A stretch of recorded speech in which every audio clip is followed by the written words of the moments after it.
Originally, this was meant to be just another character analysis for this imbecilic excuse for a supervillain, a companion piece to the video I made about his equally retarded rival, but then I thought I should rewatch the movie to refresh my mind of precisely all the dumbass decisions Lex Luthor makes in this film, and within the first 60 seconds, I found 5 brand new problems with the opening scene. So, we might as well just go ahead and conduct an absolute autopsy on this abysmal excuse for a movie. The film starts with an opening wall of text that tells us metahumans have been on Earth for 300 years, Superman has been on Earth for 30 years, he revealed himself as the most powerful metahuman 3 years ago, he prevented Boravia from invading Jarhanpur 3 weeks ago, the hammer of Boravia attacked Superman in Metropolis 3 hours ago, and finally, Superman lost his first battle 3 minutes ago. God, that was a lot of superfluous information, and it's all so fucking bad. It's very distracting, it breaks the suspension of disbelief. It's the first of many inorganic expository devices you see throughout this film that could have very easily and organically been injected into the dialogue, and it causes a lot of fucking problems for the entire opening of this movie. But, ignoring just how stupid, childish, unrealistic and unimmersive it is to repeatedly align the timeline of events of your new universe with the number 3, the next thing we see is Superman landing in the snow, beating, bleeding and gasping for air. So, off rip, I have a few problems. If he landed here after losing the fight to the Hammer, that means that he used whatever strength he had left to fly to Antarctica, because I don't think the Hammer did him any favors by throwing him all the way to the place where he could heal his wounds, then come back and beat his ass. So, that means that Superman abandoned the citizens of Metropolis and left them in the hands of a vengeful, all-powerful metahuman. Not sure how the same guy that fought with his girlfriend because he couldn't stop himself from saving people made this decision, but okay. Hey Superman, maybe instead of fucking off to Antarctica, you could have, I don't know, used the residual energy to fly to the sun. We see that he heals very quickly from kryptonite poisoning after being exposed to sunlight for a few minutes, and that was fucking kryptonite poisoning. Imagine how much faster he'll be able to heal from just a few bruises when he's literally right in front of the sun. Hey Superman, maybe instead of fucking off to Antarctica, you could have, I don't know, flown the Hammer to the middle of the desert so he doesn't kill more civilians and allow yourself to heal faster because of the intensity of the sun. Hey Superman, maybe instead of fucking off to Antarctica, you could have, I don't know, called the Justice Guard to come deal with the Hammer while you go sort yourself out. Hey, we're not done here, but let's go back to the opening text for a bit. Why did the Hammer wait 3 fucking weeks to retaliate against a foreign metahuman coming into his country and imposing his will? Why didn't he just stop Superman while he was interfering in the invasion? And I know that this was Lex's plan to get Superman to interfere so that the government can be like, hey, that's a bad guy, we need to stop him. But these are questions that people will be asking within the world, in-universe questions that people need to ask and answer. In a world where metahumans have existed for 300 years, why aren't there laws and protocols in place that prevent one country's metahuman ambassador from attacking another country? In a world where metahumans have existed for 300 years, why doesn't America have its own superhero ambassador that represents and protects them the same way that Boravia has the Hammer and Wakanda has the Black Panther? I know the Hammer of Boravia was invented by Lex Luthor to combat Superman in the way that he wants, but it's been 300 years. There should actually be these things that superheroes have and countries have with one another.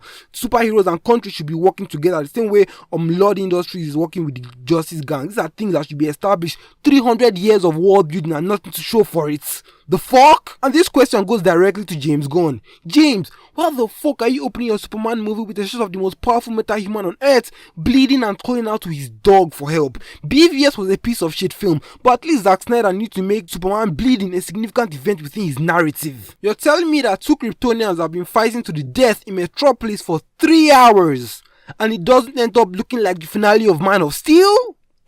Aye bro, you see what I mean when I say that 333 shit was unrealistic and stupid, right? Even the whole gods and monsters have been around for 3 centuries thing never goes anywhere. It doesn't even come up again in the entire movie. It's not used to explain where Metamorpho comes from, the first time the Guardians sent a Green Lantern to protect our solar system, or even the first time Hawkgirl was reincarnated. Nothing. It's just part of an unnecessary wall of text that doesn't need to exist.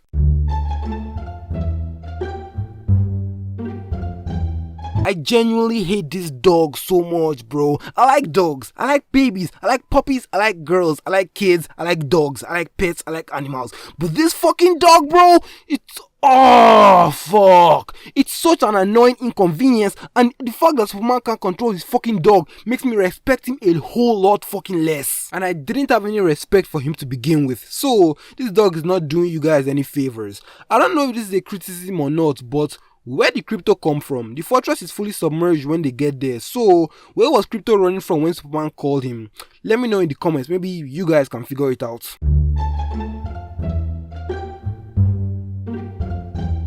This scene goes on for a full minute, by the way, all while even more innocent people could be dying in Metropolis right now. I don't mean to sound like a Marvel fanboy, but you see scenes like this. Heads up.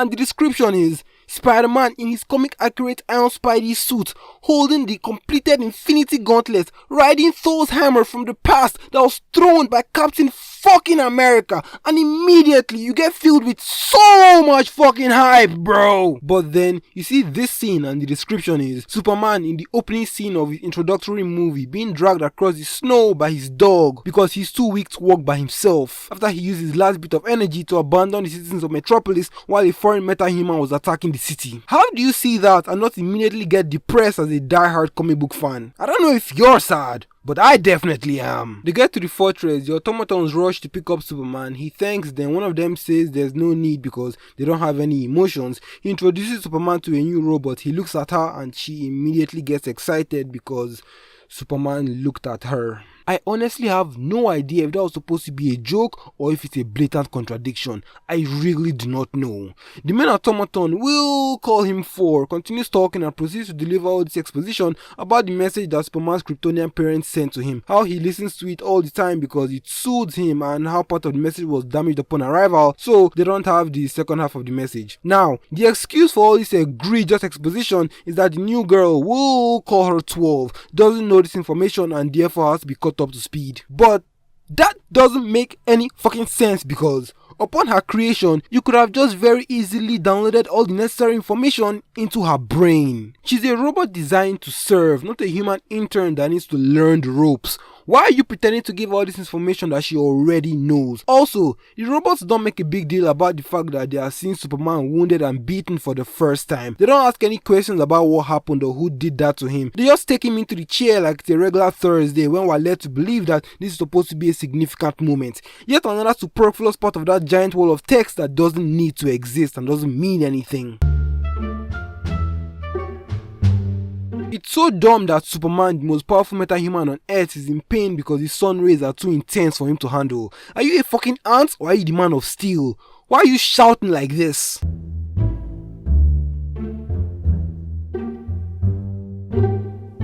This is never mentioned again, so I presume it means that the remaining 17% he didn't get were his combat skills because he goes back to Metropolis and just refuses to attack the hammer at all. He just floats there and gets his ass kicked for no reason while Lex Luthor dishes out combo moves to the hammer like it's a fucking Pokemon battle. Which by the way makes no fucking sense because there is no way in hell that Lex Luthor can watch the fight, process what's happening, run through his memorized list of retaliatory moves in his head, decide which one he wants to use, verbalize that to Ultraman and have Ultraman react all before Superman can use his super speed to kick his ass. There's no fucking way, bro. That shit is so fucking inefficient. They should have given him an AI in the suit that anticipates Superman's moves and suggests adequate countermeasures in real time. It probably still wouldn't have worked because I'm pretty sure Superman can fight faster than the AI can process. So, but that is still 10 times better than whatever the fuck Lex Luthor is doing right now. It's just a lot more efficient and realistic. This is just one of many dumbass decisions Lex Luthor makes in this film, and we literally just met him. We come back to Lex Corp and one of his operatives says this.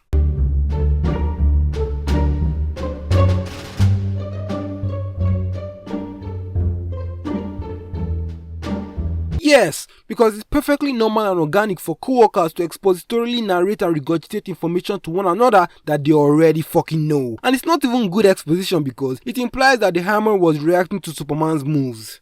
Superman made no fucking moves. The hammer was just attacking him without anticipating anything. So, not only is the exposition inorganic and dumb, it's also a lie. Just by the way, Superman has super hearing, so he definitely should have heard Lex giving the hammer those instructions. Either from the earpiece in his suit or directly from Lex in Lex Corp, which isn't too far away from them. But I guess the movie just decided to forget that he could do that. While we're here, let's just establish all his core abilities so we can take them into account when analyzing the rest of the film. Super speed, super hearing, super strength, super flight, sight, X-ray vision, laser beams, invulnerability, and freeze breath. Lex Luthor knows all this as well because the Hammer is really just Ultraman in disguise, who is really just a clone of Superman in disguise. So on top of the movie forgetting Superman has this ability, Lex is also made even more stupid by not showing that he has put some countermeasures in place to prevent Superman from hearing him, even though he planned for the battle to happen right in front of his building. Also, Superman has X-ray vision, so he should have seen that the Hammer was really Ultraman, which connects him directly to Lex Luthor, which sends him directly to prison for a fabricated terrorist attack on American citizens, which leads to the movie being over before it even starts. Then he should see that Ultraman is his clone and do something about that. But I guess the film just casually forgot about that ability and randomly remembered it for no reason in the kaiju fight. After getting beaten to the ground again, Superman finds it difficult to stand up without the assistance of a civilian, which again looks very ridiculous and kinda counterintuitive when you just told me that this is the most powerful meta-human on Earth. Then the Hammer of Boravia flies off because they acquired the location of Superman's fortress, which was their primary goal to begin with. The Hammer of Boravia flies over Metropolis and lands on a beach not too far away from the city. It's so close in fact that we can still see LexCorp in the distance. He then lands in this army base which has Lex Luthor's flag on its name. What? He then lands in his army base which has Lex Luthor's name on his flag, and then he goes through a portal that leads him right back to LexCorp, then reveals himself as Ultraman. The surface level problem with this is that the portal base is barely hidden, and anybody that looks up can clearly see that the guy that just attacked them and claimed to be from a different country just landed at the edge of their city, which is going to raise a lot of suspicion. But the deeper problem with this is that's the base of Planet Watch, a group of soldiers run by Lex Luthor that are meant to protect America, and the malicious meta-human claiming to be from Boravia, very clearly working with Lex Luthor, will destroy the Boravian illusion, revealing Lex Luthor to be a traitor who will be immediately sent to prison. He literally just got introduced and he has given us 2 reasons why he should immediately be sent to prison. This is not how you characterize a super smart, super evil, super villain, bro. I have no idea why he didn't just create a separate base for him in the middle of the desert, in a forest or an underground cave. There's simply no reason for Lex Luthor to be this much of a bimbling dumbass. We cut to the next day. He's walking into the Daily Planet as Clark Kent and he gets a phone call from his parents congratulating him on getting his story on the front page because he gives himself interviews as Superman. Throughout the call, Clark barely says anything to them. He's too busy getting distracted by and interacting with his co-workers to talk to his parents. So they end the call. Mark Kent says it's been a while since they saw him. Park Kent says don't be a stranger, and Clark just dismisses them and hurriedly ends the call, almost like he was annoyed at how much of his time they were wasting. He doesn't apologize for not seeing them more often or promises to visit them soon. He just says goodbye and ends the call. Remember this, it'll be important later. On TV, we see the president of Boravia, Gurkos, denying Boravia's involvement in the attack on Metropolis and claiming to not even know who the Hammer is. This is kinda weird when you think about it because Boravia and the US have a great relationship, so you'd probably not want to mess with that. But then Lex Luthor and Gurkos are secretly working together, so he knows what Lex is doing, which raises the question, why bother dressing him up as the Hammer of Boravia if your guy is just gonna have to deny the whole thing right after? Why go through all that unnecessary stress? If you wanted a guy to distract Superman while you search for his fortress, just dress up Ultraman as a random meta-human that won't spark unnecessary international controversy for your business partner. The Hammer guy never comes back again throughout the movie, so why exactly does the plot keep making Lex Luthor so fucking stupid and inefficient? We cut to a meeting at the Pentagon where Lex is pitching his team called Planet Watch to the Secretary of Defense and a few other government officials. He introduces Ultraman as the most powerful being on the planet, which would raise a lot of questions that I'm surprised nobody fucking asked. Who is this guy? Where did he come from? Is he another Kryptonian like the other most powerful being on our planet? Why is he wearing a mask? If you created him, how the fuck did you do that? And why don't you have a full army of him? But I guess we needed to get to the rest of the exposition. At least this time it's framed as him pitching his team to the defense department, so it's not completely hard to listen to. He describes the engineer, the woman we saw snooping around Superman's fortress earlier, as a special operative he infused with nanites which allow her to create anything she can imagine. So she's basically just black female, Blue Beetle and Green Lantern, which is not a great way to describe a character. By giving her no limitations, there's virtually no reason as to why she wouldn't just win every single fight she's in. And again, why didn't you create like 10 of her? He introduces his flying armored force called the Raptors, which that doesn't really make any sense. They're all fucking completely useless because you could have just had 5 Ultramen and 5 engineers on your team and that's it. If you say that that's boring and makes him too overpowered, then your issue is with the film, not me. Plus, he's already fucking overpowered. He's God. He created a pocket universe, but we'll get to that. The movie made him overpowered and stupid, I'm just the guy pointing it out. Don't just say he created 2 brand new meta-humans without any repercussions, limitations or struggle and then proceed to not give me any reason as to why he can't just spam the same move 100 more times and have an army of the most powerful meta-humans on the planet. That's fucking stupid. His plan is to convince the Defense Department to allow the Planet Watch team to kill Superman because he acted with unsanctioned violence against a United States ally that caused an international incident. His speech doesn't work because there's no indisputable proof of malicious intent, so they can't just sanction his team against Superman. This whole scene, and quite frankly the whole movie, is very pointless because we later find out that Lex stores all the illegal undisclosed political prisoners of world government in his pocket dimension. So he literally has dirt on all the most powerful leaders in the world. Just make them fabricate some semi-plausible charges against Superman, have him delivered to your prison, then shoot him with a kryptonite bullet. That's it. End of movie. Or better yet, put Ultraman in a high-tech hazmat suit, have him follow Superman after he's been weakened by a battle, wait till he flies to an unpopulated area, stab him in the heart with a kryptonite dagger, then either throw his body into the sun or just bury him in your pocket dimension. Literally, nobody will know.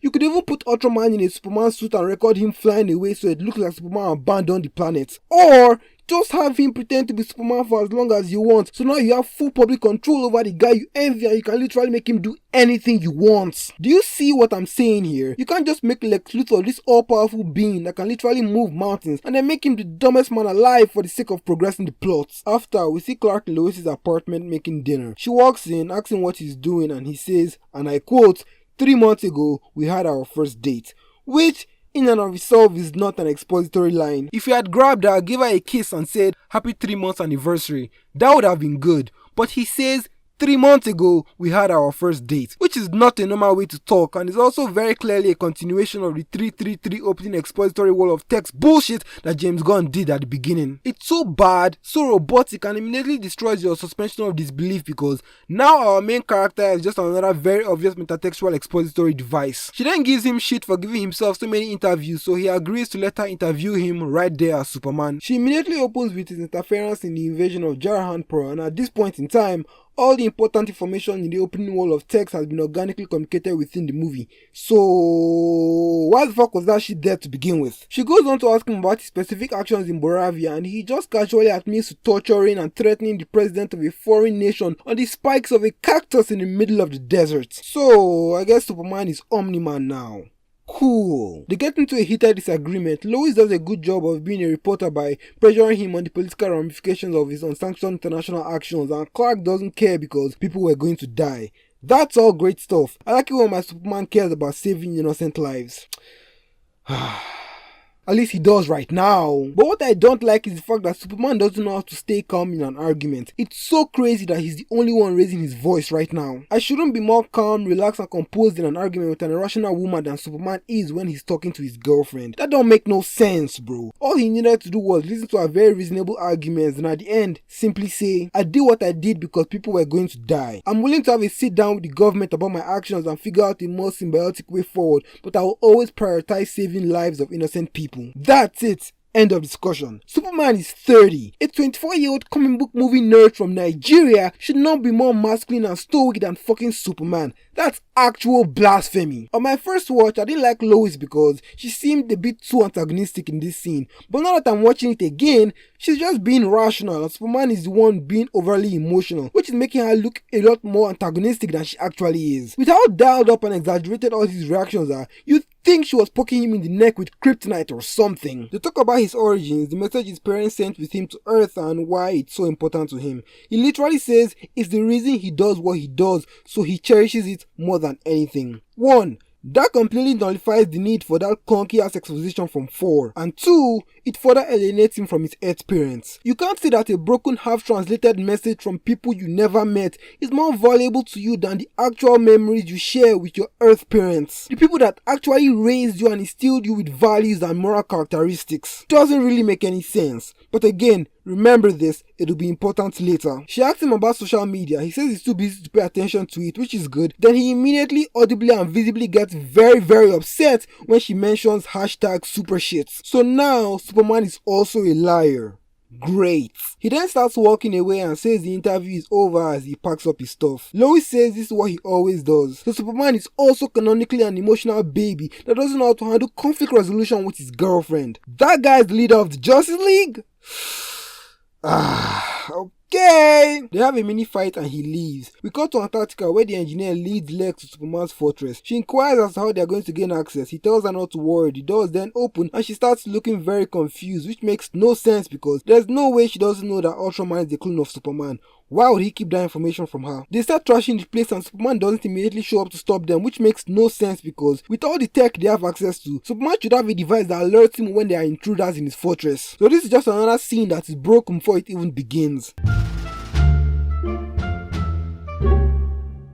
That's literally the dumbest thing I've ever seen, and I'm not even being fucking hyperbolic. It gives her no tactical advantage whatsoever. It looks very cartoonish and it actually puts her at a disadvantage because she transforms so slowly that an opponent would have more than enough time to neutralize her before she can even retaliate. Literally just turn around or do a normal backflip. Don't be dumb.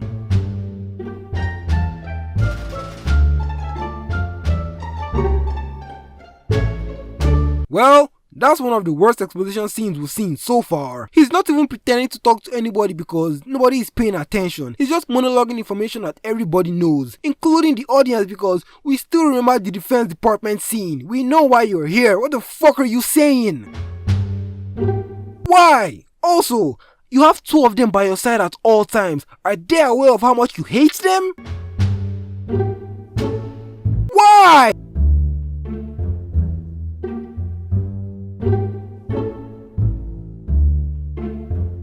Fucking why, bitch? What are either of your characters' motivations in this movie? It can't just be fuck Superman because fuck Superman. That doesn't make any sense. She starts extracting the message and shares her concerns about Superman showing up. So Lex tells her that he has a distraction. And we cut to Lex's goons releasing a baby kaiju in the city. We cut to the next day and it's gotten bigger. It's just in the city with no explanation as to how it grew to the size of a skyscraper and no damaged buildings around him. Almost as if he spawned 2 seconds before the scene started, or he was just standing around looking at the birds until Superman got there. The kaiju stepped on Superman while he's saving a dog and he does this.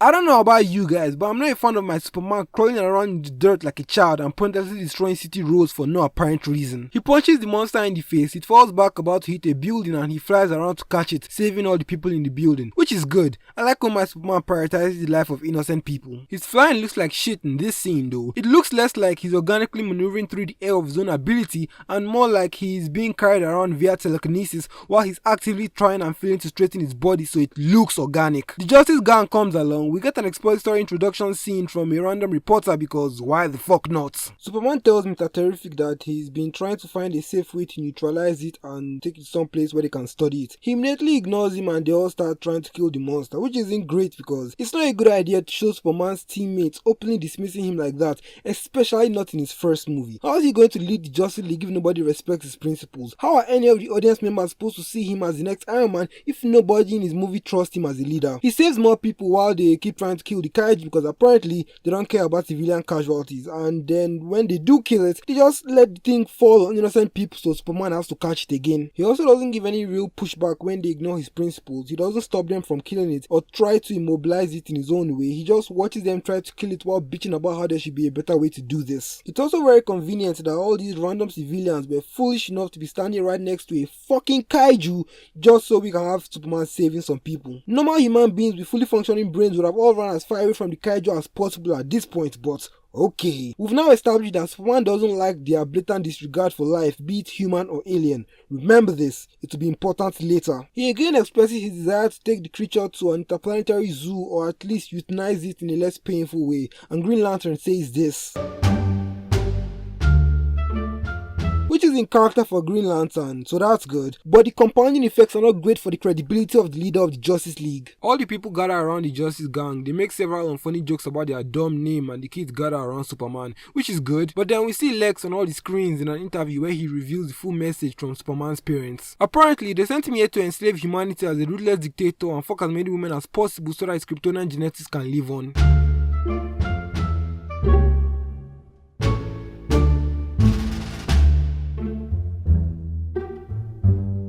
As a member of the Green Lantern Corps that also works for Maxwell Lord, how do you reconcile sharing your allegiance between a private American corporation and the Guardians of Oa? What if Lord Tech Industries orders you to do something that goes against your Green Lantern oath? Or what if your oath requires you to do something that your corporate contract prohibits you from doing? What happens then? These are all questions and moral dilemmas I would love to explore in a movie that had enough time to flesh out its characters. But that tends to be quite difficult when your solo superhero origin movie has a cast that rivals the likes of Oppenheimer and fucking Doomsday. It's quite insane that James Gunn turned Bro's parents into genocidal fascistic dictators, and it's extra crazy how advanced Kryptonian technology could not repair the message after trying for 30 years.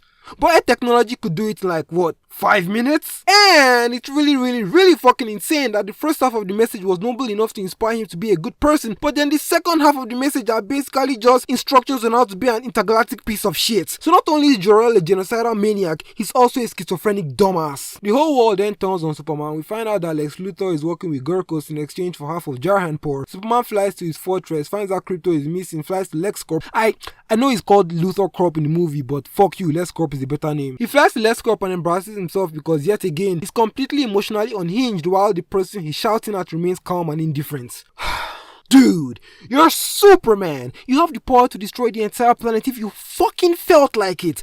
I shouldn't have to keep seeing you look so emotionally distraught, out of control and powerless every time you encounter a minor fucking inconvenience. After shouting like a woman doesn't work, he then tries to appeal to Lex's humanity and he just starts making fun of him. Again, the leader of the Justice League, ladies and gentlemen, the Iron Man of the DCU, the most powerful meta-human on Earth, constantly getting belittled and disrespected in his own introductory film. He flies back to his high-rise apartment where we see Lois and she asks him if he has a dog because Lex posted the interaction online. He says it's a foster situation, so that's a cool little setup for a super sorority girl. Through his glass, we see the Justice Gang fighting a giant alien jellyfish. She asks him if he was helping them out and he says, no, that's just an interdimensional imp. They've got that handled. I was looking for the dog.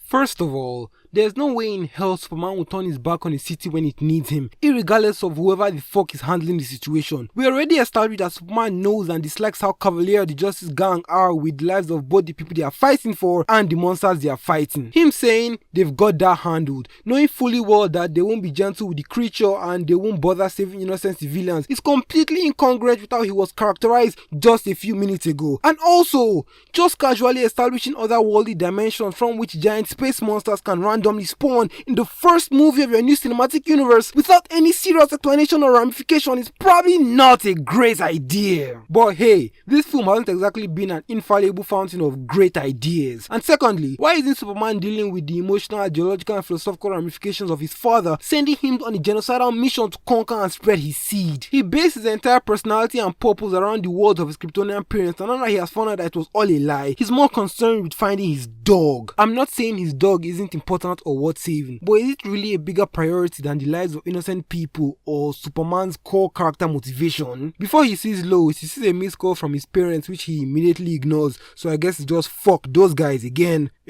remember this. You guys, future/editing Weko here, still sick. Don't worry about that, you'll find out about my sickness much later in the video. I just checked the fucking movie again, bro. It's 22 missed calls. Bro got 22 missed calls from his parents and didn't care a single bit. I was supposed to think, was supposed to believe he likes his parents at the end.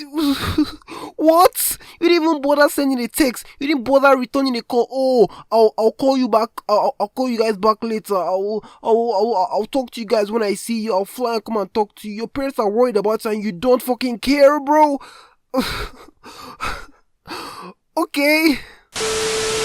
I will see on the news that Peacemaker has been interviewed about the Kryptonian controversy. Peacemaker from The Suicide Squad, a movie that stars Harley Quinn, Amanda Waller and Rick Flag. All characters from Suicide Squad, a movie with Ben Affleck's Batman, who is from BVS, one of the biggest movies in the DCEU. That same Peacemaker from the old cinematic universe appears in the first movie of this new cinematic universe, and that's supposed to make sense? The brand new DCU is opening up their new universe with holdover characters from the DCEU. Now, that's just objectively retarded. Even if you want to say, oh, he came to this new universe from the old one. One, introducing the concept of multiverse, new realities, multiversal travel, the very thing that is killing the MCU right now. In the first movie of a new cinematic universe has to be top 10 one of the dumbest ideas I've ever heard. And 2, why the actual fuck would you intentionally, directly and overtly connect your new fledgling universe to the financially deficient corpse of the old universe that your parent company is actively trying to run away from? Who in God's name is actually approving all these dumbass decisions? They apologize to each other for their fight earlier. They have a conversation about their differences. They hug. He tells her he loves her. She doesn't say it back. Then he says he's gonna turn himself in because he's hoping they'll take him to the same place they took the dog. Now, this might just be me, but I feel like that's a very, very, very, very insane assumption to make. You currently believe that Lex illegally kidnapped your dog, and you want to turn yourself into the government because you're hoping the government will legally put you in the same place where Lex Luthor is illegally keeping your dog. Keep in mind that at this point in time, he has no idea that the government outsources some of their prisoners to LexCorp. This is something he learns while actively being arrested, so he just foolishly made that insane leap in logic prior to having the information that validates it. And also, I guess this is just the driving point of the movie now. This is his core motivation. He doesn't care about clearing his name or dealing with the existential crisis that most certainly should be falling upon him right now as a result of having his entire internal self-perception be completely shattered by the revelation of that message. He's not even trying to figure out what Lex Luthor's plan is, and keep in mind that bro hasn't said a damn word about the fact that he lost a fight for the very first time to anyone. Remember when they put that shit in the giant wall of text like it was supposed to mean something?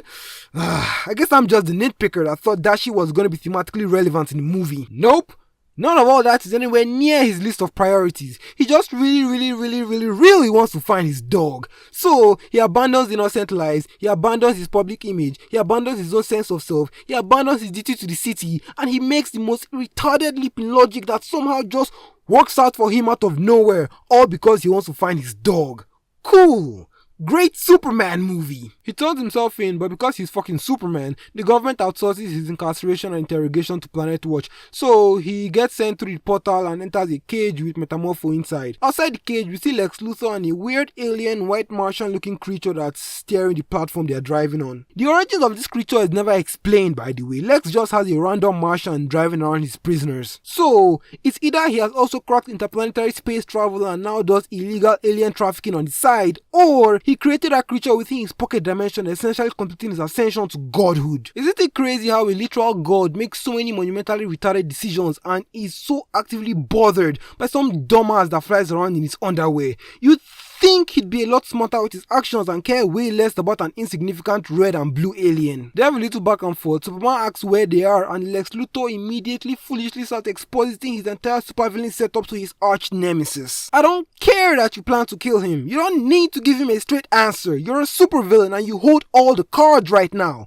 Just fuck with his head and lie and be vague and ignore him. Do you not know the many pragmatic utilities of strategic obfuscation, regardless of whether or not you're gonna let him go? On the off chance that he actually does escape, your enemy now knows all your secrets for no reason at all. What exactly do you gain by giving him all this information, which by the way is a load of horseshit because he says he replicated the Big Bang and ripped a tiny hole between the two universal fabrics then created a pocket universe. There is no way in hell you'd recreate the Big Bang, the event that's responsible for the existence of the known universe, and instead of tearing the Earth, the Milky Way and the universe to shreds with a brand new universe, or at the very least a giant fucking black hole, you end up with a small teeny tiny interdimensional space that's so small it fits perfectly in your back pocket without completely fucking up the entirety of space and time. That don't make no sense, bro. And even if it did, a person that is smart enough to cosplay as God and create a whole ass universe should not be making all the unbelievably unintelligent decisions that Lex Luthor makes in this film. You know what I imagine when Lex Luthor tells me he replicated the Big Bang in Big 2025 and used it to create a pocket universe without any planetary life-altering ramifications? I think of this guy from X-Men First Class.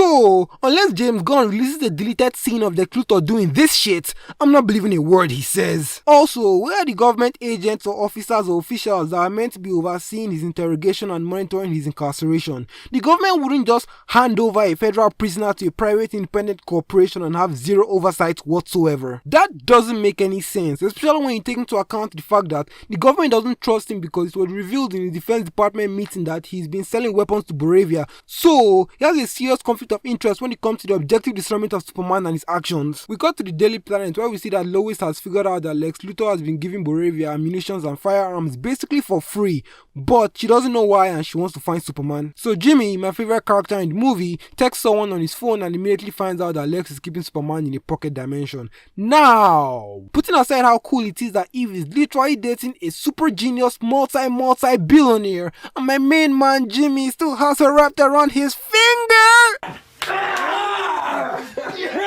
If you're a controlling boyfriend that imprisons your ex-girlfriends in a pocket dimension and you're characterized as a super smart, super literal god mode supervillain, why the fuck aren't you constantly monitoring your girlfriend's phone? She's literally the reason Jimmy finds out about the pocket dimension and all your plans to take half of Jarhanpur. This insane oversight is actually the reason you go to prison at the end of the movie. How are you smart enough to create an entire universe but you're too dumb to make sure there are no leaks in your operation? This shit pisses me off so much because Nicholas Hoult is actually giving a great performance and he embodies the character so perfectly, but he just keeps getting completely fucked over by James Gunn and his awful fucking script. We cut back to Lex as he continues to give Superman the grand expository tour of the place. We see about 100 monkeys with computers that have been farming outrage about Superman online, so hashtag super shit is coming directly from Lex. It's definitely a cool, weird comic booky detail that is in line with his character, but I feel like two of his goons from Lex Corp could have easily achieved the same effect by creating thousands of bots with automated instructions to trash Superman. 100 monkeys in a pocket dimension seems kinda overkill, especially when you realize that this is all just an analogous insult to the Snyder fans who are upset about the fact that James Gunn basically killed the DCEU with his DCU. If you're not a chronically online superhero movie nerd, then that last sentence will make precisely zero sense to you. Also, it's kinda crazy that you cracked animal mind control, but you still have to manually shout out instructions for Ultraman in every single fight. Okay. We then see Crypto floating in a glass bubble hooked up to some wires that are beaming flying squirrels into his head.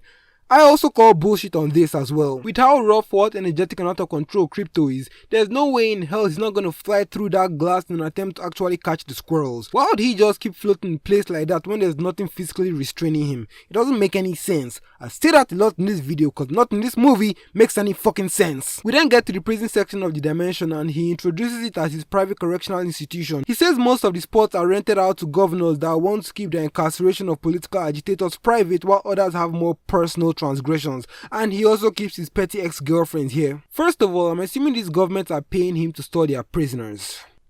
Why would they need to do this? I'm also assuming you never plan to set them free because if they tell anyone, both Lex and these governments are fucked. And perpetually keeping them here is clearly going to cost a lot of money with how much food, new clothes, sanitary products and equipment around the clock supervision you'd need to provide for them. Why waste all that money when you can just kill them? Even if you need information from them, just torture them in your country, extract the information and kill them. You don't need to pay Lex Luthor or anything or give him this much political leverage over you for no reason at all. Why does anyone think this is a good idea? He then shows Metamorpho's son being held captive in his cell directly opposite them, which is another boneheaded move because if Superman manages to talk Metamorpho into helping him, they can just easily get his son and leave. He says the only reason he's telling him all this is that he plans to kill him and he'd be dead already, but the government has questions for him, which is simultaneously understandable and perplexing. So the assumption is that after the government has interrogated him, they'll just let you kill Superman. Lex, come here. Let me ask you something real quick.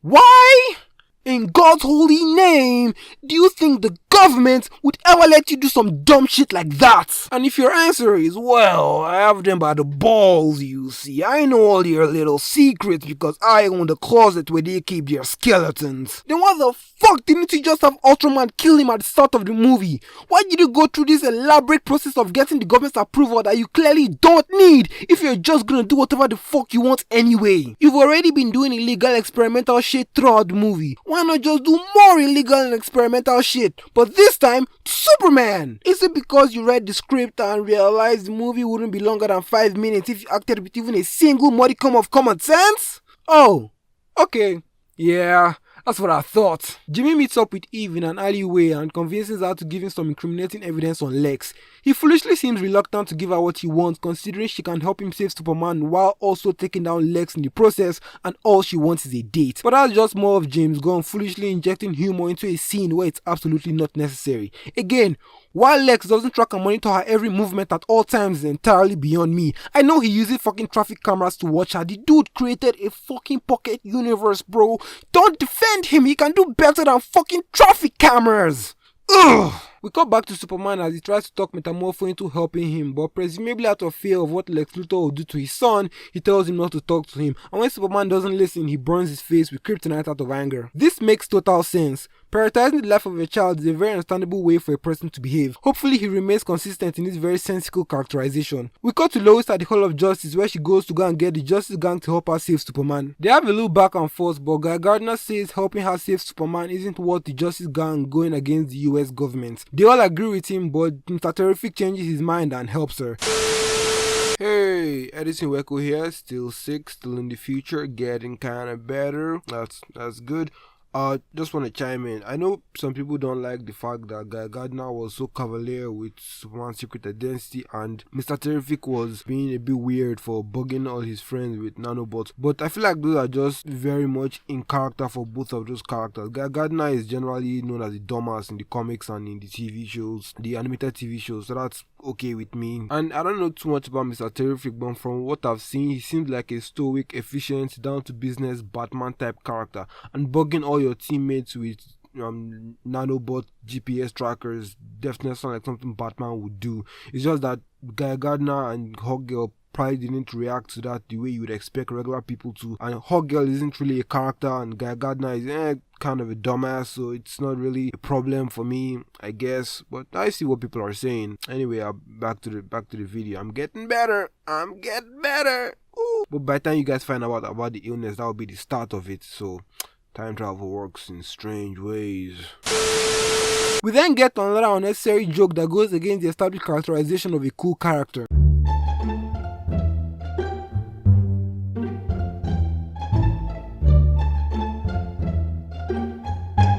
That shit goes on for over 20 seconds, by the way. The guy that is strategic enough to put nanobot GPS trackers into the bloodstream of every superhero he knows is also too inefficient to have a quick way of accessing his technologically advanced aircraft. Right.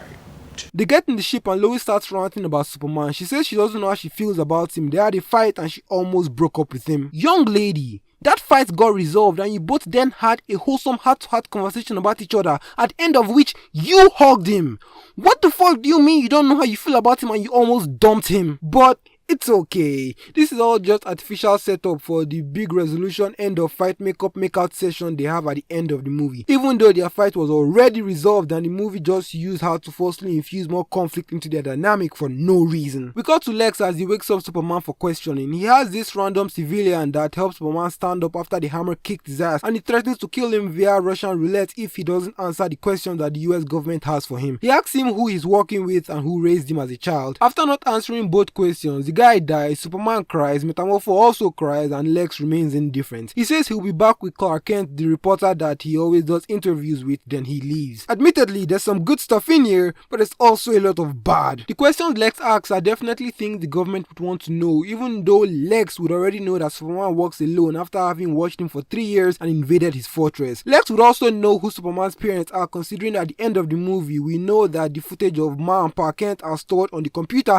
that the engineer runs through in the movie. So this is footage and information that Lex Luthor should already have, but sure, fine, whatever the fuck. The fact that Lex Luthor is willing to get his hands dirty and is also unbothered after he killed a guy are all good character traits for his character. But then, why the fuck didn't he aim at the guy's hands or feet or genitalia or any other non-lethal area that wouldn't have immediately ended the interrogation? Where the fuck are those government agents that are meant to be carrying out this line of questioning? The US government wouldn't just assign the examination of a federally incarcerated prisoner to a fucking civilian. That doesn't make any sense. This Superman is already already a weak, powerless, emotionally fragile, inconsistently characterized, useless excuse of a superhero. I don't need to see him crying for any reason. And that shit he says about Clark Kent never goes anywhere. There are no scenes where Lex is actively searching for Clark, which could have been so good because it can build up to Lex eventually realizing his secret identity, which is a plot point that is rich with so much potential for drama, tension, and elevation of stakes, but they don't do anything with that. We cut to the Planet Watch base where Mr. Terrific and Lois land and get attacked by the Raptors. Mr. Terrific gets a cool action scene where he gets to show off his skills and save Lois. The scene is hard to look at because the focus is not on Mr. Terrific for some reason, and this is basically just a member of a private corporation enacting serious violence against a government contracted entity. Just like with the Hammer of Bravia coming to terrorize American citizens because he felt like it, there should be legal consequences for these types of violent actions. Also crazy that Superman doesn't get to save his girl in his own movie, but I do like the fight scene in principle because this is Mr. Terrific acting according to what he believes is the right thing to do. Saving Superman. They get to the portal and he explains the dangers of creating and actively using a pocket universe.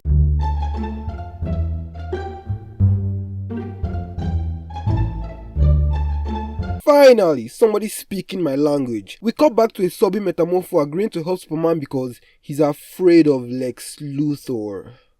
Wait, what? The reason you refused to help him initially was because Lex Luthor is a bad man that does bad things to people, so you were afraid of what he would do to your son. But now, your reason for helping him is that Lex Luthor is a bad man that does bad things to people and you are afraid of what he will do to your son. It is entirely possible for two different characters to have the same experience and end up making completely different decisions as a result of their own assessment of those experiences. One character can grow up with an alcoholic dad and never drink alcohol a day in his life because he came to the conclusion that alcohol is bad, so he should never touch it. Another character can grow up with the exact same alcoholic dad and grow up to be a lifelong alcoholic himself because he came to the conclusion that alcohol addiction is more powerful than you, so there's no point in fighting it, and he drowns himself in booze. A character can be afraid of Lex and not want to oppose him because of what he might do, and a different character can also be afraid of Lex and oppose him because it is the right thing to do. These can be two completely different characters, but you can't make them the same fucking character. Definitely one can evolve into the other, but not over the course of 5 fucking minutes. That requires a whole character arc. There's no new information that he gains from seeing Lex kill a person. He already knew Lex was evil and crazy. It's just that now the plot wants Superman to be free, so the script completely contradicts Metamorpho's core characterization in order to make it happen. It's so bizarre, and it's crazy that Metamorpho didn't break his fucking neck from all that characterizational whiplash. Hey, editing Weko here, still in the future, still getting better from my sickness. Clearly you're getting to the point of the video where my sick voice has entered the recording, so I've not overtly said it yet. I will soon do that. But I want to say something about Metamorpho. I mentioned this later on in the video with regards to Superman inspiring him to be a good person, but a simple way to fix his characterizational shift would have been to have Superman take advantage of the fact that Metamorpho is vulnerable now. He's weak, he's sad, he's a bit more empathetic, so Superman can take this opportunity to inspire him and give him a hopeful speech, and if you rally behind me, I'll make sure I'll make sure no good guy gets killed again. We'll save your son and we'll go and we'll stop Lex. Trust me. And you can see Metamorpho still being reluctant, and then he builds up to that because he trusts Superman. But the way they did it, Metamorpho just comes to his own accord that, Lex is a bad person, I have to stop him. After just being characterized that Lex is a bad person and I'm afraid of him. He's not motivated by justice, he's still motivated by fear. But the same fear that stopped him can't be the same fear that gives him action, at least not within that short of a time frame. I'm repeating myself again, but you get what I'm saying. They should have used that opportunity to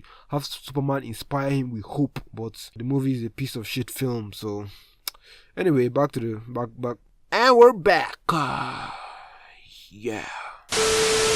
Also, let's give a big round of applause to Lex Luthor, the absolute strategic genius that didn't think he needed to put multiple guards on all corners of Superman's cell to watch him and Metamorpho at all times. It was definitely way more efficient to have all your guards sit at the extreme upper right corner of the prison where they can't even see a single prisoner, let alone Superman, the strongest metahuman alive. We cut to Mr. Terrific and Lois as they are now in the pocket dimension looking through it with his T-spheres. At this point, it has been a while since Mr. Terrific attacked his Planet Watch base. So, why the fuck hasn't he sent the engineer to investigate and Ultraman to go secure Superman? Why are people just allowed to break into your private military base and gain access to your incredibly advanced proprietary portal interdimensional pocket technology? Is it because you read the script and realized that if you use all the vast resources at your disposal to react with even the slightest hint of common sense, the plot won't be able to progress in this specific way? Oh, right, yeah, that's what I thought. Just checking. Superman saves the baby, saves Crypto, then gets in a fight with the Raptors, who I guess were all just busy jerking off while they watch Metamorpho create a son to heal Superman, watch Superman save his son, watch Metamorpho reunite with his son, watch Superman save Crypto, watch Crypto reunite with Superman, and I guess they finally came when they watched all four of them reunite and started planning their escape routes. I also like how the guy who was specifically placed in his cell with instructions to kill the baby if Metamorpho started misbehaving just casually watched him heal Superman and proceeded to watch Superman break his cell, fly to his cell, break his cell, grab the baby and punch him in the face. That was a really good scene. I liked it a lot. We cut back to Mr. Terrific and Lois and the portal is collapsing on itself because it has been open for too long. We cut to the action, then we cut back to them and the portal has collapsed to the point where they are on their knees, so it's about to close at any point. We cut to the action for 2 full minutes and then we cut back to them and they are just standing there, talking. Not crushed to death by the portal or anything, just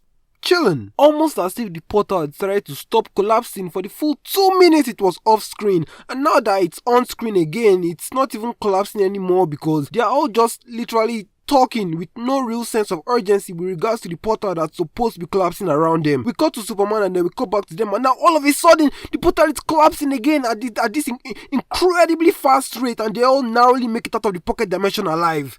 And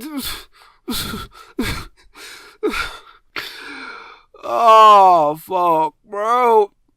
Sure, cool, that might as well happen. That's some great narrative continuity right there. I love to see it.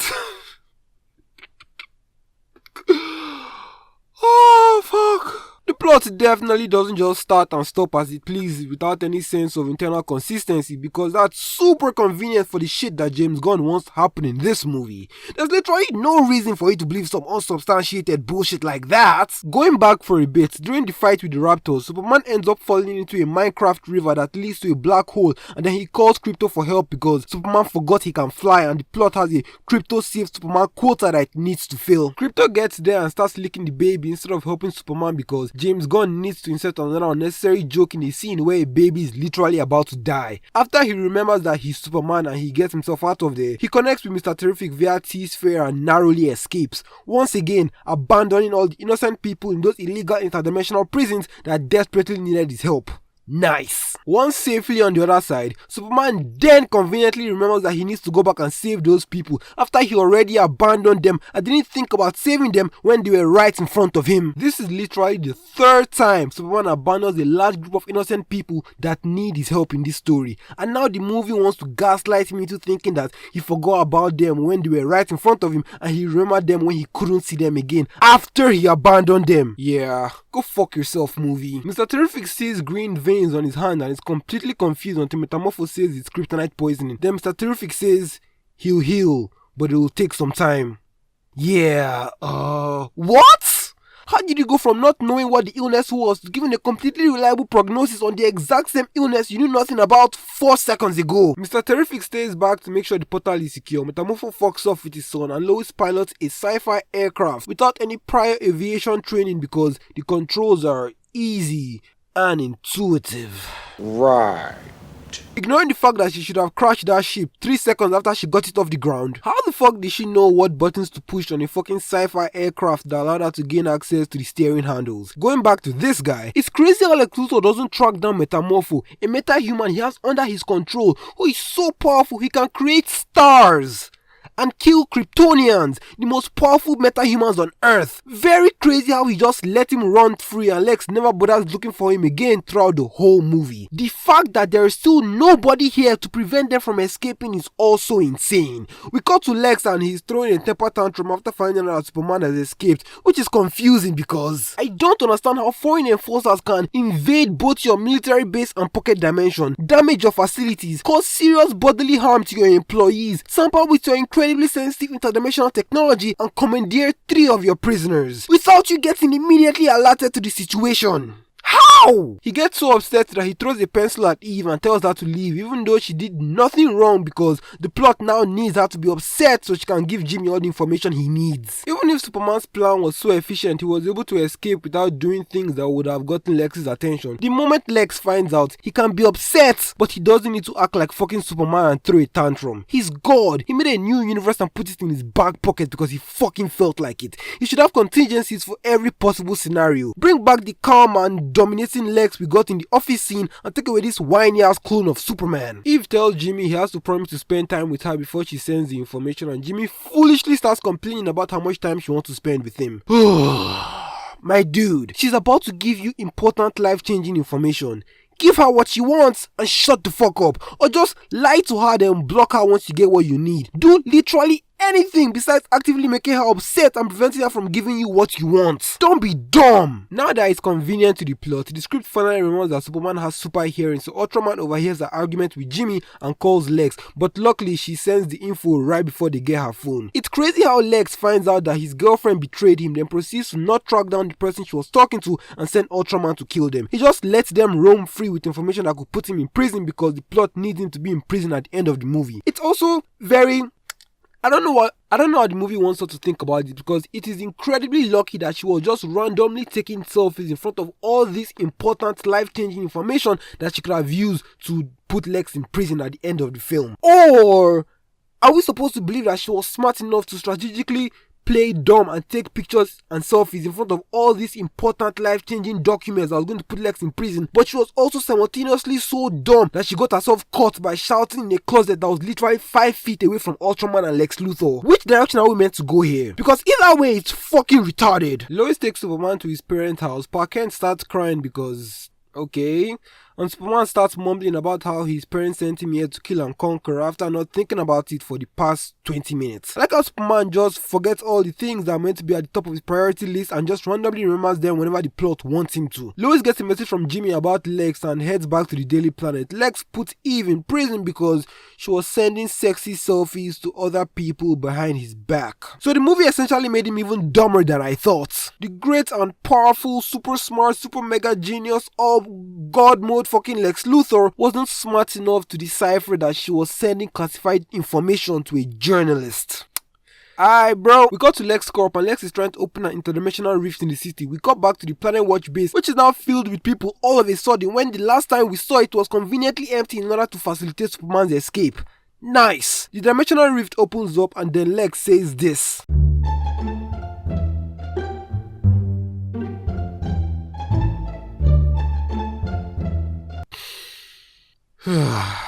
Lex Luthor, the mega genius, god level, multi-billionaire super villain, doesn't know how to find a flying alien without tearing an interdimensional hole through his planet. He didn't send Ultraman to find him. He didn't use any of the high-tech satellites to locate him. He didn't get the engineer to track his unique Kryptonian DNA. He didn't even hack into the traffic camera to see where he went, even though we know that's canonically how he tracks Eve. He doesn't do any of that. Instead, he decides to tear an interdimensional rift between reality that's gonna potentially destroy the entire fucking planet just so he can get Superman's attention. You can create a pocket dimension by replicating the Big Bang in Big 2025 in your backyard, but you don't have the technological resources required to find a flying alien in his underwear.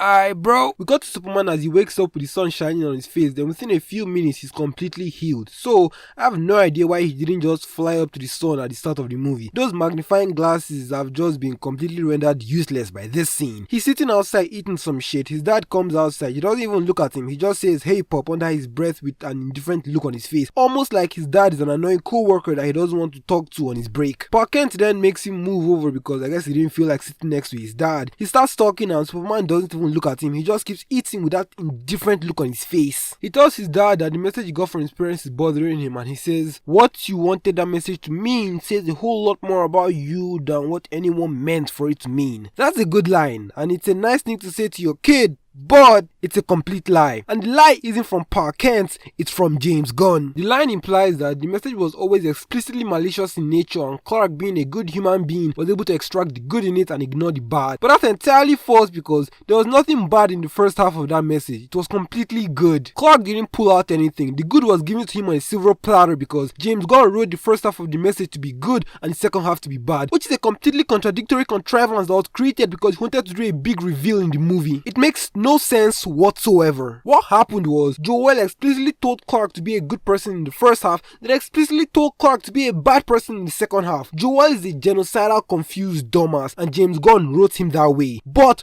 what James Gunn is trying to tell us through Park Kent is that the entire message was explicitly bad, just that the first half was slightly less bad and Clark was able to extract the good. This is called gaslighting, James Gunn. It doesn't work on me, so don't cite the deep magic to me, witch. I was there when it was written. Superman has an existential crisis. His dad tells him his choices make him who he is. He starts crying again. Clark holds him, and instead of letting the moment sit for a beat, James Gunn interrupts with another dumb joke from Mark Kent. It was bad enough the scene had no emotional resonance because I didn't believe Clark cared about his dad, and I got tired of seeing an old man cry multiple times within the span of 5 minutes. You also had to handicap the scene with a joke that also makes fun of Park Kent. But a lot of men do cry in this movie though. It's very strange. We see on TV that Boravia is now at the border of Jarhanpur again, even though they started marching immediately after Superman turned himself in almost 3 days ago. It's quite convenient that they are just now getting to the border right in time for the third act climax, almost as if they paused while they were off screen for 3 days and continued moving once James Gunn was ready to make use of— What? Almost as if they paused while they were off screen for 3 days and continued moving once James Gunn was ready to make use of them. Super fucking convenient. The people of Jarhanpur raise a flag with Superman's symbol on it and start shouting his name. The scene is actually inspiring, I won't lie. The rest of the Justice Gang, including Metamorpho, all see the broadcast on TV and Superman is about to go help, but then Mr. Terrific tells him he's near Metropolis because the city is about to split in half because of the whole interdimensional rift thing. We see the rift making its way to Metropolis while everyone's getting evacuated. Lois and Jimmy explain Lex Luthor's plan to Perry and they all get in the T-Craft along with other miscellaneous members of the Daily Planet. They then proceed to do nothing for the rest of the finale besides write and post the expose article on Lex. That's it. They don't help Mr. Terrific, they don't save some civilians, they don't even get into some arbitrarily contrived danger that Superman has to save them from. They just fly around and post a fucking article. I feel like the plot should have given them something more exciting, useful or interesting to do with that big ass airship that they're in. Superman shows up and saves a woman from a falling building, which is cool, although I do question the physics of a skyscraper remaining fully intact after being brought to an abrupt stop by an incredibly powerful force at a very tiny focal point of its overall surface area. Long story short, the physics doesn't really check out. While I hear this scene where he rushes in and saves this Asian woman from the kaiju's foot doesn't all like, it's alright. I hope he held her head in place. If not, her neck should be like, all fucked up from the whiplash, but it's alright. Mr. Terrific shows up and tells him they need to get the code to stop the rift. Superman says Lex will have it. They both get attacked by Ultraman and the engineer because I guess the script just remembers they exist finally. They fly them into a stadium.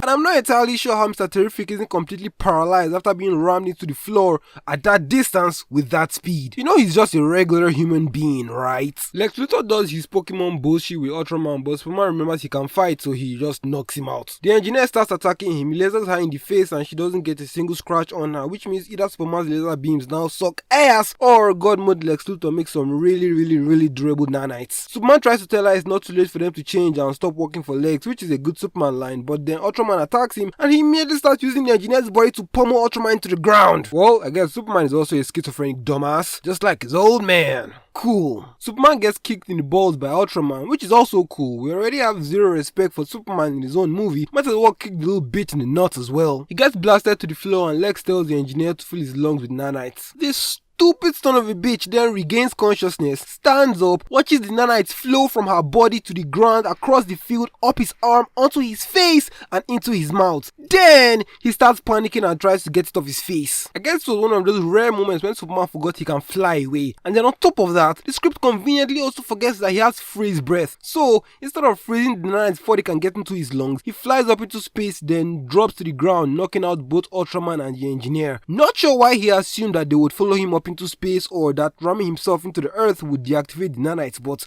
okay, I guess another one of his insane assumptions just worked out for him again. Ultraman stands up and takes his mask off, revealing himself to be the clone of Superman, even though that's something Superman should have already known a while ago because of his X-ray vision. Lex starts expositing why he created him for no reason, and he says that the clone is imperfect because he's ostensibly retarded, he's not as smart as Superman, even though Superman is not really regarded as smart by Lex Luthor, so he has to shout out specific instructions for him in battle, which we've already established that he doesn't need to do. But okay, Lex does his Pokemon shit and it works because Superman forgets he can fight and he has super speed.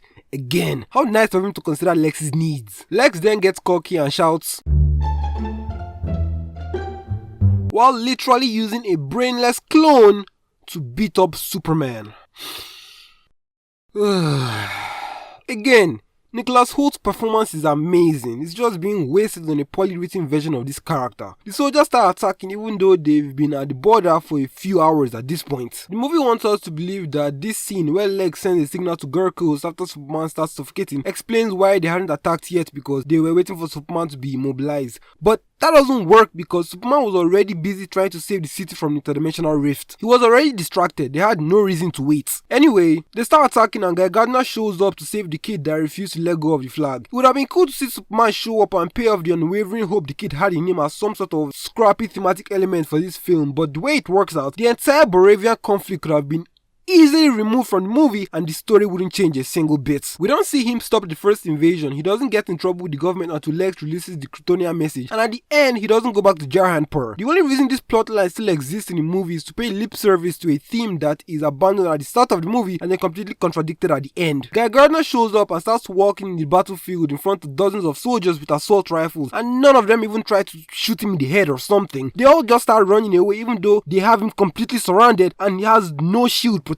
him. Lex Luthor is surprised when the rest of the Guardians show up as if he didn't know they existed and he didn't account for them in his plan. Metamorpho shows up as well, even though he was never characterized as a hero in the movie. All we know about him is that he's a crybaby little bitch that cares about protecting his son. This sudden desire to save people and do the right thing was never established in any way. He's just here because it looks cool, and also he makes a giant hammer, so now we have 3 characters that can create anything they imagine, which really makes you wonder if we actually needed this many people in the movie. It's a completely missed opportunity that we didn't get a scene where Superman thanks Metamorpho for saving him and inspires him to always have hope and believe in doing the right thing. That would at least explain why he's here and give him some sort of character arc in this movie. They also could have had a similar scene with Superman and the Justice Gang where he inspires them to focus on the people they are supposed to be helping, which then leads them to want to help out in the war because there's literally no reason for them to be here after this scene.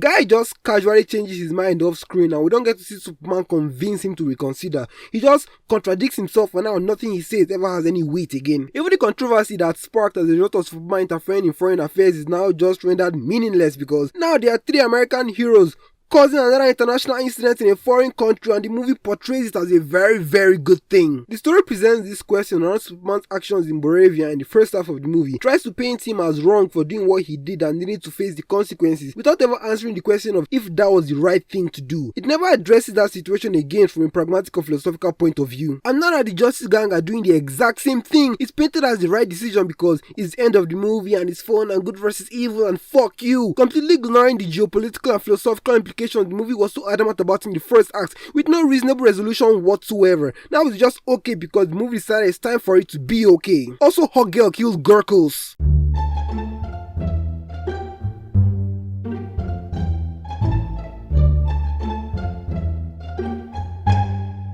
Ignoring the political ramifications that will surely befall the US as a result of one of its citizens essentially committing a war crime by illegally capturing and murdering the president of a sovereign foreign nation in cold blood, I don't like the fact that the movie went out of its way to explicitly show that everyone thinks Superman is weak and then doubled down by showing that one of his teammates, the very person he's supposed to be inspiring and leading in the right direction, proudly rejects him and his moral sensibilities. Painting herself as cooler and better than him, further humiliating him in his own movie. Again, the character did nothing wrong here. Hot Girl honestly is as far away from being a character in this movie as one could possibly be. It's the movie that's actively shitting on its own protagonist, and at this point, I don't even know if it's intentional or not. Also, is this bitch bulletproof?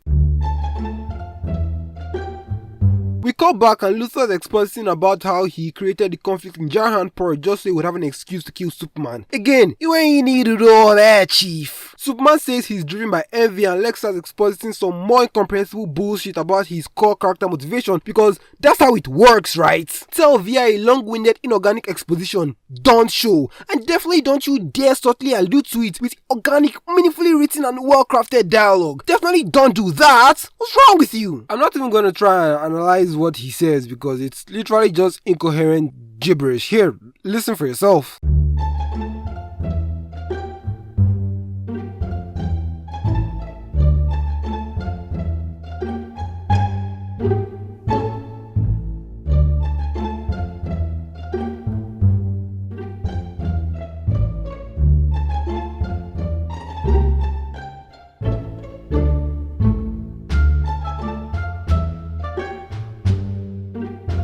Dude, I can't even begin to fathom how your envy of Superman is the sole hope for humanity when all you do is imprison people illegally, start wars that kill millions, sell guns to the people killing millions, terrorize your fellow Americans, shoot innocent men in cold blood at point blank range, create interdimensional rifts that destroy your planet, and literally in about 5 minutes you're going to advocate for the deaths of innocent people simply because they like Superman!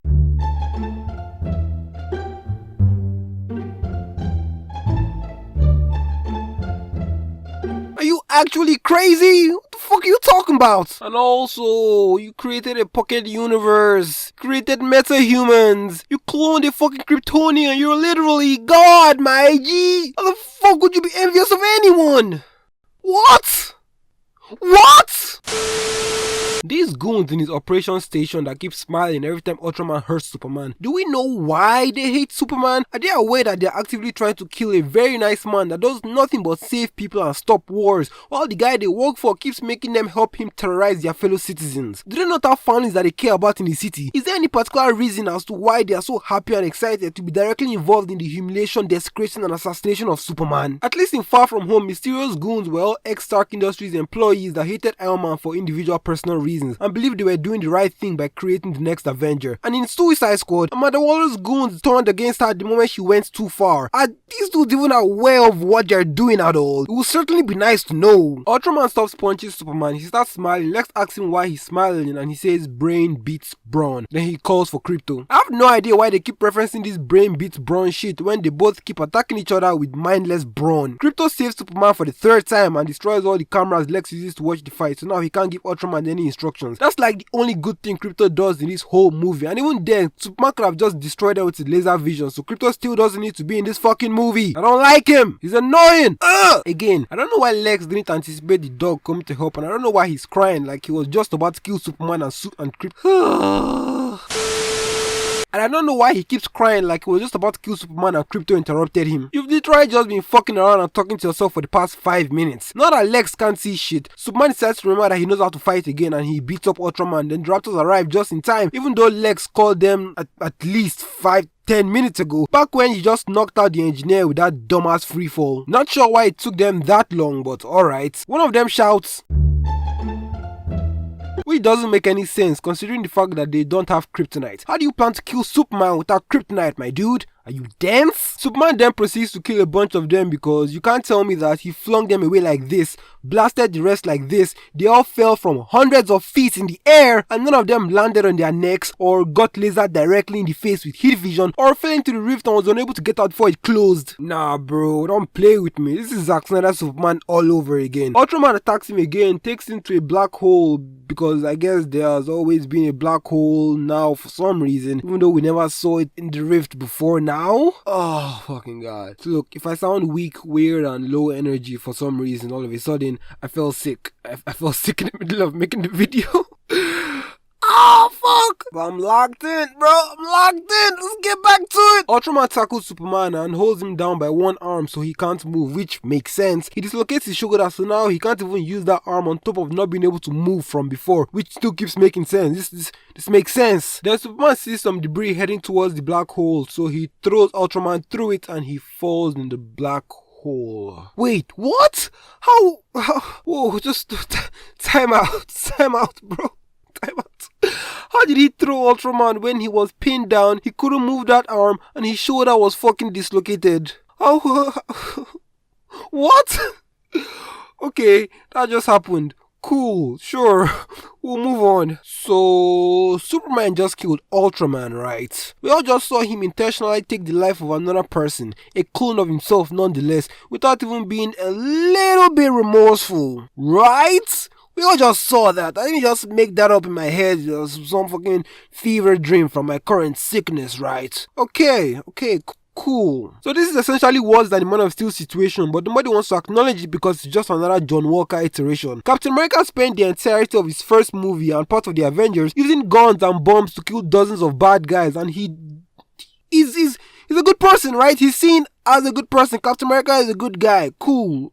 We all acknowledge that. John Walker kills one evil terrorist that killed his best friend, and because they put some CGI blood in the shield and played some menacing music in the background, all of a sudden he's now a bad guy. Meanwhile, Cap was doing the exact same thing, but because they didn't put no CGI blood on his shield, Cap is good and John Walker is bad. This is the exact same thing. Just because he didn't snap his neck doesn't mean he didn't intentionally and directly kill Ultraman. This might even be worse because at least Zod was evil and acted based on his own free will. Ultraman was basically an inefficiently mind-controlled puppet that was stripped of his own agency and free will while never being given the chance to explore his humanity and come to his own moral conclusions. And Superman just killed him, then made a joke about it with Mr. Terrific because he is the evil version of him. This is basically like if Steve Rogers killed Bucky Barnes at the end of The Winter Soldier and made a joke about it with Falcon right after. I have no idea why Gun Goons and Snyder Bros are at war. They have the exact same Superman, just that one likes the aura form and the other is a heartless bitch. At least Henry Cavill's Superman had the decency to cry after he killed Zod. They also did the same thing with non-existent themes of this movie. Superman stops a war and it's a bad thing, then the Justice Gang stops the exact same war and it's a good thing. This movie is so fucking retarded, man. Superman and Mr. Terrific fly through Lex's floating station. Superman gives a dumb monologue which I couldn't care less about because after watching him be disrespected and cry and complain and be powerless and be portrayed as an emotional wreck throughout this whole movie, I don't give a shit about his dumb speech about humanity. You don't need to convince me you're a human, bro. You're just as weak and emotional and powerless as most human beings.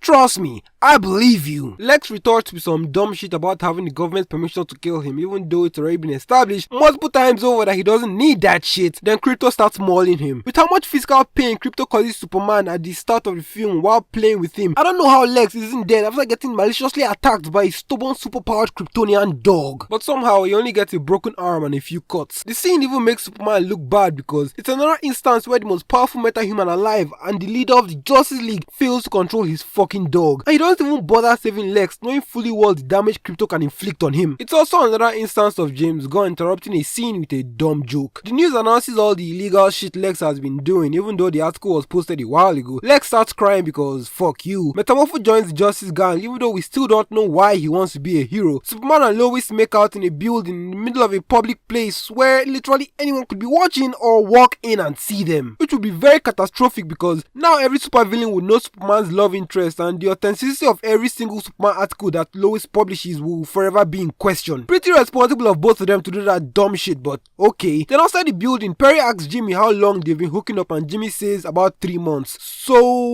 what does that mean exactly? Do they know Superman's secret identity? Lois tells Superman she loves him so the audience can feel like they artificially manufacture conflict with from the scene from like the Mr. Terrific scene, so we can feel like that scene has been resolved. The Secretary of Defense tells General Flag that metahumans make the rules now because apparently publishing an article saving the city and stopping a war just right now makes you automatically above the law, even though metahumans have been stopping wars and saving cities for 300 years at this point. We got to the fortress where the automatons have rebuilt themselves completely, so any emotional weight their death had is completely gone. 4 is just randomly touching Superman's arm for some reason. When Super Sorority Girl crashes through the roof because she's drunk, she gets Krypto, calls Superman a bitch, then fucks off. Which is not particularly great, but he's already been kicked in the balls, humiliated, severely depowered, ridiculed, disrespected, and made fun of on multiple occasions throughout this movie. So, no matter what, just call him what he is. But Quick question. If she can't get drunk on Earth because of the yellow sun, why is she still drunk after she has re-entered our solar system and landed on Earth where the yellow sun is in full effect? And don't tell me it takes a while for the drunkenness to fade away, because we see Crypto repeatedly slamming her into the floor and she's perfectly fine. So that means she has her super strength back. And if she has her super strength, that means she has a high metabolism that prevents her from getting drunk, even though we see her with super strength and she crashes through the building because she is drunk. And if for some reason she was still drunk on her way back and couldn't fly from the planet with the red sun, that means she was flying in a spaceship. So, she was drunk piloting an alien spaceship in Earth's atmosphere, possibly endangering countless human lives, both on land and in the air, and she just called our protagonist a bitch. Yeah, not the best way to introduce a character you want your audience to like and then go pay money to see in her own movie, but okay. For asking me... Oh god, I'm so fucking sick, man. I'm tired! For asking him if he wants to watch the footage of his parents, then they play clips of Ma and Pa Kent. This doesn't make any sense because Clark canonically dislikes his Earth parents and he spent the past 30 years being in love with his Kryptonian parents, when in actuality, he should have been in love with his Earth parents the whole time because those are the people he actually spent his entire life with. To just say fuck my Kryptonian parents after apparently loving them for 30 years without having any sort of deep discussion about the merits of his genetic lineage is so insane and makes me question his newfound love for his Earth parents, because what if he finds out Mark Kent sold drugs for a few months when he was young because they were struggling financially at the time? Is he gonna say fuck you guys and start watching videos of him and Lois making out in an apartment instead? I really don't get any strong sense of loyalty from this man. And the emotional beat doesn't even resonate because we never see him spend any time with his parents in this film. So I don't feel shit when I see him looking at stock footage of his parents that James Gunn shot in universe, because all three of them are in the frame in all the clips at all time, and Clark's parents don't exactly strike me as the type of people that would just set up a tripod and a video camera and start recording themselves for no reason. The fact that Supergirl is older than Clark, spent significant time with his parents on Krypton, fully experienced Krypton's apparently genocidal culture, and didn't tell Clark his parents were genocidal pieces of shit is actually crazy. So what exactly was Superman's arc in this movie? He started off being a good guy that was willing to stop wars, and then he ended up being a good guy that was willing to stop wars but also fuck my Kryptonian parents. I get 3 out of 10. Fuck this movie. I can't wait to never watch it again.